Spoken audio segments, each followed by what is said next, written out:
അധ്യായം 94 സൂറത്തുൽ ഇൻഷിറാഹ് വിശാലമാക്കൽ. മക്കയിൽ അവതരിച്ചത്. വചനങ്ങൾ 8. ബിസ്മില്ലാഹിർ റഹ്മാനിർ റഹീം. പരമകാരുണികനും കരുണാനിധിയുമായ അല്ലാഹുവിൻ്റെ നാമത്തിൽ. വചനം 1. അലം നശ്റഹ്, നാം വികസിപ്പിച്ചു തന്നില്ലേ, വിശാലപ്പെടുത്തി തന്നില്ലേ, ലക്ക, നിനക്ക്, സ്വദറക്ക, നിന്റെ നെഞ്ച്, ഹൃദയം. അലം നശ്റഹ് ലക സ്വദറക്, നബിയെ, നിന്റെ നെഞ്ച് അഥവാ ഹൃദയം നിനക്ക് നാം വിശാലമാക്കി തന്നില്ലേ. വചനം 2. വവദഅന, നാം ഇറക്കി താഴ്ത്തി വെക്കുകയും ചെയ്തു. അൻക, നിന്നിൽ നിന്ന്. വിസ്റക്, നിന്റെ ഭാരം, വിഷമം. വവദഅനാ അൻക വിസ്റക്, നിന്റെ ഭാരം നിന്നിൽ നിന്നു നാം ഇറക്കി വെക്കുകയും ചെയ്തിരിക്കുന്നു. വചനം 3. അല്ലദി അൻഖദ, ഒടിച്ചുകളഞ്ഞതായ, ഞെരുക്കിയതായ, ലഹ്റക്, നിന്റെ മുതുക്, പുറത്തെ. അല്ലദീ അൻഖദ ദഹ്റക്, അതെ, നിന്റെ മുതുകിനെ ഞെരുക്കിക്കളഞ്ഞതായ ആ ഭാരം. വചനം 4. വറഫഅന, നാം ഉയർത്തുകയും ചെയ്തു. ലക്ക, നിനക്ക്. ദിക്റക്, നിന്റെ കീർത്തി, സ്മരണ. വറഫഅനാ ലക ദിക്റക്, നിന്റെ കീർത്തി നിനക്കു നാം ഉയർത്തിത്തരുകയും ചെയ്തിരിക്കുന്നു. കഴിഞ്ഞ സൂറത്തിൽ കണ്ടതുപോലെ അള്ളാഹു നബി സല്ലല്ലാഹു അലൈഹി വസല്ലമക്ക് ചെയ്തു കൊടുത്ത ചില മഹത്തായ അനുഗ്രഹങ്ങളെ അനുസ്മരിപ്പിച്ചുകൊണ്ട് അവിടത്തേക്ക് മനസ്സമാധാനവും ശുഭപ്രതീക്ഷയും ഉണ്ടാക്കുന്നവയാണ് ഈ വചനങ്ങളും. അള്ളാഹു മനുഷ്യന് നൽകുന്ന അതിമഹത്തായ ഒരു അനുഗ്രഹമത്രേ ഹൃദയവിശാലത. ധൈര്യം, ക്ഷമ, സഹനം, വിനയം, ദയ, ദൃഢമനസ്കത, സത്യാന്വേഷണം മുതലായ ഉത്കൃഷ്ട ഗുണങ്ങൾ അതിനെ ആശ്രയിച്ചിരിക്കുന്നു. വിജ്ഞാനം, ദൃഢവിശ്വാസം, അള്ളാഹുവിനെയും പരലോകത്തെയും കുറിച്ചുള്ള ബോധം ആദിയായവ അതിനെ പരിപോഷിപ്പിക്കുന്നു. സീനാ താഴ്വരയിൽ വെച്ച് മൂസാ അലൈഹിസ്സലാം നബിയെ അള്ളാഹു റസൂലായി നിയോഗിച്ചപ്പോൾ അദ്ദേഹം ചെയ്ത ഒന്നാമത്തെ പ്രാർത്ഥന റബ്ബിശ്റഹ്ലി സ്വദരി, റബ്ബേ, എനിക്ക് എൻ്റെ ഹൃദയം നീ വിശാലമാക്കി തരേണമേ എന്നായിരുന്നു. സൂറത്തു ത്വാഹ. ഇതിൽ നിന്നു തന്നെ അതിൻ്റെ പ്രാധാന്യം മനസ്സിലാക്കാമല്ലോ. ഹൃദയവിശാലത ലഭിച്ചവരിൽ ഒന്നാമത്തെ സ്ഥാനം നബി സല്ലല്ലാഹു അലൈഹി വസല്ലമ തിരുമേനിക്ക് തന്നെ. അവിടുത്തോടും അവിടുത്തെ അനുയായികളോടും ഖുറൈശികൾ അനുവർത്തിച്ചു വന്ന ശത്രുതയും ധിക്കാരവും പ്രസിദ്ധമാണ്. മക്കാ വിജയ ദിവസം അവർ തിരുമേനിയുടെ മുമ്പിൽ കയ്യും കെട്ടി തങ്ങളുടെ പേരിൽ എടുക്കുന്ന ഏതു നടപടിയും സ്വീകരിക്കുവാൻ തയ്യാറായിക്കൊണ്ട് തിരുമേനിയുടെ വിധിയും കാത്തു നിന്നപ്പോൾ തിരുമേനി അവരോട് പറഞ്ഞതെന്താണ്? എല്ലാവരും പോയിക്കൊള്ളുക, നിങ്ങൾക്ക് വിടുതൽ തന്നിരിക്കുന്നു. ഇദ്ഹബൂ അൻതുമുത്തുലഖാ എന്നായിരുന്നു. ഒരിക്കൽ കൂട്ടുകാരിൽ നിന്ന് ഒറ്റപ്പെട്ട് ഒരു വൃക്ഷത്തിനടുത്ത് നിരായുധനായി വിശ്രമമെടുക്കുമ്പോൾ ആരുണ്ട് ഇപ്പോൾ നിന്നെ രക്ഷിക്കാൻ എന്നു പറഞ്ഞ് വാളോങ്ങിക്കൊണ്ട് പെട്ടെന്ന് ആഗതനായ ശത്രുവോട് അല്ലാഹു എന്ന് തിരുമേനി സധീരം ഉത്തരം പറഞ്ഞു. ശത്രുവിൻ്റെ കൈ തളർന്നുപോയി, വാൾ നിലത്തു വീണു. അതേ വാൾ തിരുമേനി കയ്യിലെടുത്തു. പക്ഷേ വാൾ ശത്രുവിൻ്റെ നേരെ നീട്ടുകയല്ല അവിടുന്ന് ചെയ്തത്, മാപ്പു നൽകി പോയിക്കൊള്ളുവാൻ അനുവദിക്കുകയാണ്. സ്വന്തം നാട്ടിലും കുടുംബത്തിലും നിൽക്കപ്പൊറുതിയില്ലാതെ സഹായമർത്ഥിച്ചു ചെന്നപ്പോൾ അങ്ങാടിപ്പിള്ളേരെ വിട്ട് കല്ലെറിഞ്ഞു കാലിൽ നിന്നും രക്തമൊഴുക്കി ആട്ടിവിട്ട ത്വായിഫുകാരെക്കുറിച്ച് അവിടുന്ന് അള്ളാഹുവിനോട് പ്രാർത്ഥിച്ചത് ഇങ്ങനെയായിരുന്നു: അള്ളാഹുവേ, എൻ്റെ ജനങ്ങൾക്ക് പുറത്തു കൊടുക്കണമേ, അവർക്ക് അറിഞ്ഞുകൂടാ. അല്ലാഹുമ്മ ഗ്ഫിർ ലി ഖൗമി ഇന്നഹും ലാ യഅലമൂൻ. നബി സല്ലല്ലാഹു അലൈഹി വസല്ലം തിരുമേനിയുടെ ചരിത്രത്തിൽ ധാരാളക്കണക്കിൽ തെളിഞ്ഞു കാണാവുന്ന ഇത്തരം സംഭവങ്ങളെല്ലാം അവിടുത്തെ ഹൃദയവിശാലതയുടെ ഫലമത്രേ. പ്രബോധന മാർഗത്തിൽ ഏർപ്പെട്ടുകൊണ്ടിരുന്ന പ്രതിബന്ധങ്ങൾ, വേദഗ്രന്ഥങ്ങളെയും മതകാര്യങ്ങളെയും സംബന്ധിച്ച അപരിചിതത്വം എന്നിങ്ങനെയുള്ള വിഷമങ്ങളെല്ലാം ക്രമേണ അള്ളാഹു നീക്കിക്കൊടുത്തതിനെപ്പറ്റിയാണ് നിന്റെ മുതുകിനെ ഞെരുക്കുന്ന ഭാരം ഇറക്കിവെച്ചു തന്നിരിക്കുന്നു എന്ന് പറഞ്ഞത്. ഭൂമുഖത്ത് ഇസ്ലാം അവശേഷിക്കുന്ന കാലത്തോളം അത് ലോകാവസാനം വരെ അവശേഷിക്കുകയും ചെയ്യും. ഇഹത്തിൽ അവിടുത്തെ പേരും കീർത്തിയും നിലനിൽക്കുമെന്നു തീർച്ചയാണ്. ലോകത്തിൻ്റെ നാനാഭാഗത്തും നിവസിക്കുന്ന മുസ്ലിങ്ങൾക്കിടയിൽ ചുരുങ്ങിയത് ദിനം പ്രതി 5 നേരം ബാങ്കുവിളികളിലും നമസ്കാരങ്ങളിലും അവിടുത്തെ നാമം ഉച്ചരിക്കാതിരിക്കാൻ നിവൃത്തിയില്ല. ഖുർആനും ഇസ്ലാമിക വിജ്ഞാനങ്ങളും ലോകത്ത് നിലവിലുള്ള കാലം അവിടുത്തെ പേരും പ്രശസ്തിയും ഒരിക്കലും മാഞ്ഞു പോകുന്നതുമല്ല. വേണ്ട, അവിടുത്തെ പ്രവാചകത്വത്തിൽ വിശ്വസിക്കാത്ത അമുസ്ലിങ്ങൾക്കിടയിൽ പോലും ഒരു തരത്തിലല്ലെങ്കിൽ മറ്റൊരു തരത്തിൽ അവിടുത്തെ ഗുണഗണങ്ങളെപ്പറ്റി സ്മരിക്കപ്പെട്ടു വരുന്നു. ഭൂലോകത്ത് മാത്രമല്ല, വാനലോകത്ത് മലക്കുകൾക്കിടയിലും തിരുമേനി കീർത്തിമാൻ തന്നെ. പരലോകത്തെ എല്ലാ പ്രവാചകന്മാരിലും ഉപരിയായി സ്ഥാനമാനങ്ങൾ നബി സല്ലല്ലാഹു അലൈഹി വസല്ലമക്ക് അള്ളാഹു നൽകുന്നതാണെന്നും ഖുർആനിൽ നിന്നും ഹദീസുകളിൽ നിന്നും പൊതുവിൽ അറിയപ്പെട്ടിട്ടുള്ളതാണ്. മേൽ പ്രസ്താവിച്ച അനുഗ്രഹങ്ങളെ ഓർമ്മിപ്പിച്ച ശേഷം അതിപ്രധാനവും സത്യവിശ്വാസികൾക്കാകമാനം മനസ്സമാധാനം നൽകുന്നതുമായ ഒരു തത്വ യാഥാർത്ഥ്യം അള്ളാഹു ഉണർത്തുന്നു. വചനം 5. ഫഇന്ന അപ്പോൾ, എന്നാൽ, നിശ്ചയമായും, മഅൽ ഉസ്രി ഞെരുക്കത്തോടുകൂടി ഉണ്ട്, പ്രയാസത്തിൻ്റെ ഒപ്പം ഉണ്ട്, യുസ്റ ഒരു സൗകര്യം, എളുപ്പം. فإن مع العسر يسرا അപ്പോൾ അറിയുക, നിശ്ചയമായും ഞെരുക്കത്തോടുകൂടി ഒരു സൗകര്യം അഥവാ എളുപ്പം ഉണ്ടായിരിക്കും.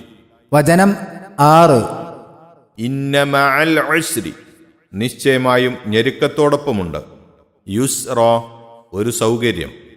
إن مع العسر يسرا നിശ്ചയമായും ഞെരുക്കത്തോടുകൂടി ഒരു സൗകര്യം അഥവാ എളുപ്പം ഉണ്ടായിരിക്കും.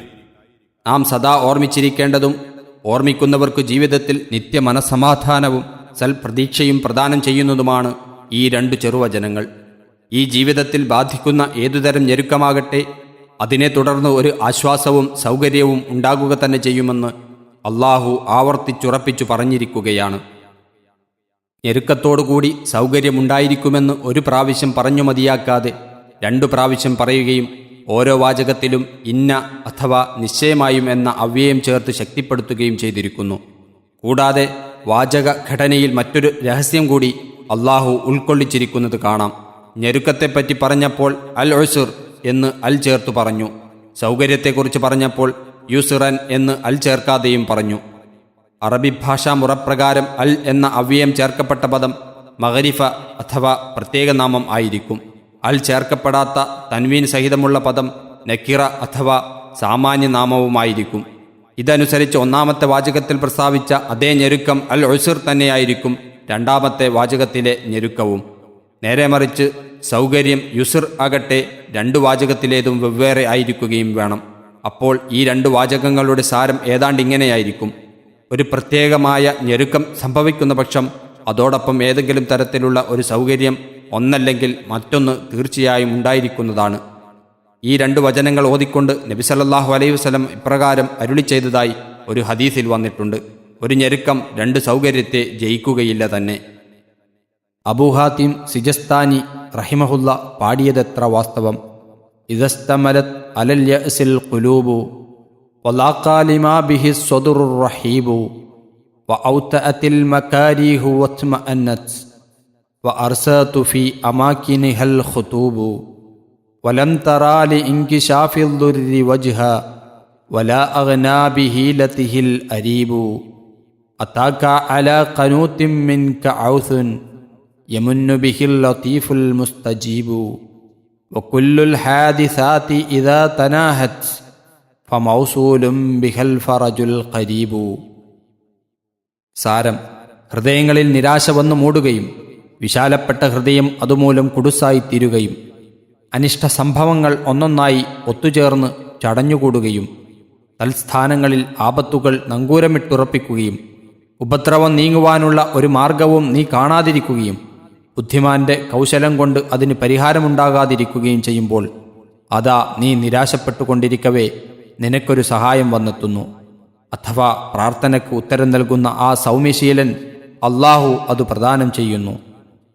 എല്ലാ വിപത്തുകളും തന്നെ അവസാനമെത്തിക്കഴിഞ്ഞാൽ ആസന്നമായ ഒരു തുറവി അതോട് ചേർന്ന് കൊണ്ടുണ്ടായിരിക്കും. അള്ളാഹു പറയുന്നു. വചനം 7. ഫഇദാ ഫറഗ്ത ആകയാൽ നീ ഒഴിവായാൽ, നിനക്ക് ഒഴിവു കിട്ടിയാൽ, ഫൻസബ് നീ അധ്വാനിക്കുക, പരിശ്രമം ചെയ്യുക. فإذا فرغت فانصب ആകയാൽ നിനക്ക് ഒഴിവു കിട്ടിയാൽ നീ അധ്വാനിച്ചു കൊള്ളുക. വചനം 8. വഇലാ റബ്ബിക് നിന്റെ റബ്ബിങ്കലേക്ക്, ഫർഗബ് നീ ആഗ്രഹിച്ചു കൊള്ളുക, ആഗ്രഹം പ്രകടിപ്പിച്ചു കൊള്ളുക. وإلى ربك فارغب നിന്റെ രക്ഷിതാവിങ്കലേക്കു തന്നെ നീ ആഗ്രഹം പ്രകടിപ്പിക്കുകയും ചെയ്യുക. ഞെരുക്കങ്ങളെ തുടർന്ന് സൗകര്യങ്ങളും ഉണ്ടായിരിക്കുമെന്ന് ഉണർത്തിയ ശേഷം പ്രത്യക്ഷത്തിൽ നബി സല്ലല്ലാഹു അലൈഹി വസല്ലമ തിരുമേനിയെ അഭിമുഖീകരിച്ചുകൊണ്ടാണെങ്കിലും സത്യവിശ്വാസികൾക്ക് പൊതുവെ അള്ളാഹു മഹത്തായ ഒരു ഉപദേശം ഈ വചനങ്ങളിൽ നൽകിയിരിക്കുകയാണ്. ഒഴിവ് കിട്ടിയാൽ അധ്വാനിക്കണം. ആഗ്രഹം പ്രകടിപ്പിക്കുന്നത് അഥവാ അപേക്ഷ സമർപ്പിക്കുന്നത് അള്ളാഹുവിങ്കിലേക്കായിരിക്കണം എന്നത്രേ അത്. ഇന്നിന്ന കാര്യങ്ങളിൽ നിന്ന് ഒഴിവായാൽ എന്നോ ഇന്നിന്ന വിഷയങ്ങളിൽ അധ്വാനം ചെയ്യണമെന്നോ പ്രത്യേകം വ്യക്തമാക്കാതിരുന്നത് വളരെ അർത്ഥവത്താകുന്നു.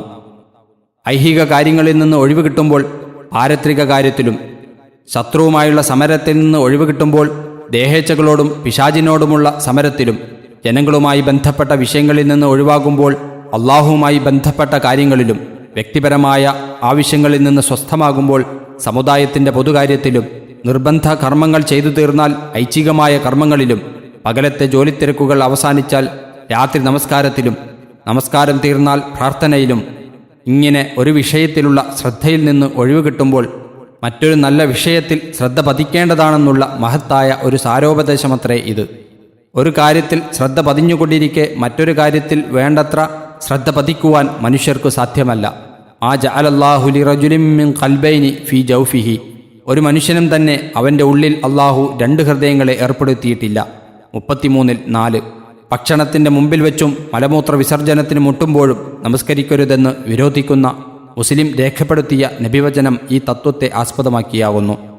ഒഴിവു സമയം ഏതെങ്കിലും തരത്തിൽ സ്വന്തം നന്മക്ക് ഉപയോഗപ്പെടുത്താതിരിക്കുന്ന പക്ഷം അത് മനുഷ്യനെ നേരിടുന്ന തീരാ നഷ്ടമായിരിക്കും. കാരണം ആ സമയം പിന്നൊരിക്കലും അവന് തിരിച്ചു കിട്ടുവാൻ പോകുന്നില്ല. നബി സല്ലല്ലാഹു അലൈഹി വസല്ലമ അരുളി ചെയ്യുന്നു, നിഅമതാനി മഅബൂനും ഫീഹിമാ കസീറും മിനൻ നാസി അസ്സിഹ്ഹത്തു വൽ ഫറാ.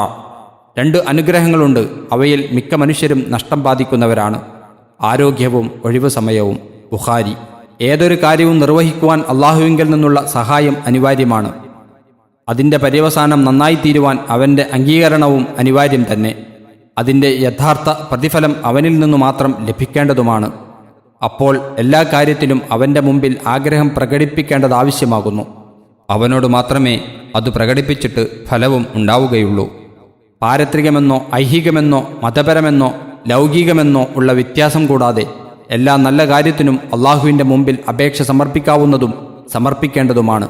ചെരുപ്പിൻ്റെ വാർ മുറിയുമ്പോഴും ഭക്ഷണത്തിന് ഉപ്പ് ആവശ്യമായി വരുമ്പോഴും കൂടി അതിനുവേണ്ടി അള്ളാഹുവിനോട് പ്രാർത്ഥിക്കുവാൻ ഹദീസിൽ നിർദ്ദേശിക്കപ്പെട്ടിരിക്കുന്നു.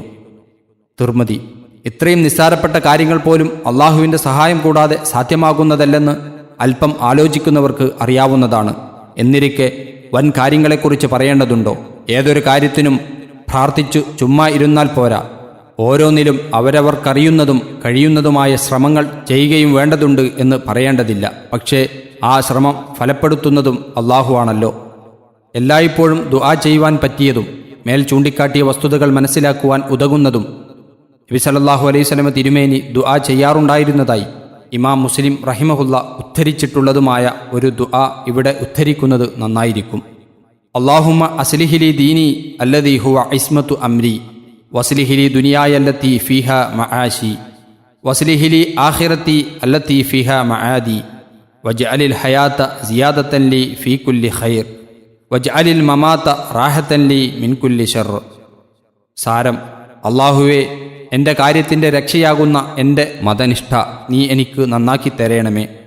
എൻ്റെ ജീവിതമാർഗം ഉൾക്കൊള്ളുന്നതായ എൻ്റെ ഐഹിക ജീവിതവും നീ എനിക്ക് നന്നാക്കി തരേണമേ.